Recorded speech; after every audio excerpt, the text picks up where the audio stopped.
আমি আমার ক্ষুদ্র জ্ঞানে দেখেছি যে কিয়ামত বা শেষ জামানার 100টা আলামতের মধ্যে প্রায় 95টা আলামত চোখ দিয়ে এখন দেখা যাচ্ছে। উঁচু উঁচু বিল্ডিং হবে, হয়ে গেছে, শেষ। মানুষ 99% মানুষ সুদ খাবে, দেখেন 100% মানুষ এখন সুদ খায়। জেনা বেড়ে যাবে, জেনা বেড়ে গেছে। ব্যভিচার বাড়বে, ব্যভিচার বাড়ছে। ধর্ষণ বাড়বে, ধর্ষণ বাড়ছে। সময় কমে যাবে, সময় কমে যাচ্ছে।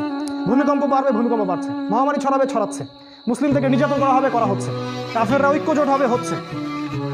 রক্তপাত ঘটবে, হচ্ছে। মানুষ হত্যা করবে, জানবে না কেন হত্যা করছে। মরবে কেন, জানবে না কেন মরলাম। এগুলো হচ্ছে। এমন কোনো আলামত নাই, এমন কোনো আলামত নাই। মেয়েদের বেহায়াপনা বাড়বে, বাড়ছে। ফ্যামিলিস্ট রেভলিউশন বাড়বে, বাড়ছে। ইসরায়েল শক্তিশালী হবে, হয়ে গেছে। এবং ওদের জোট গঠিত হবে, আল্লাহ বলেছেন, সেটাও হয়ে গেছে।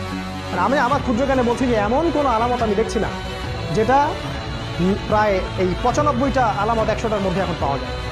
কয়েকটা পাওয়া যায় না।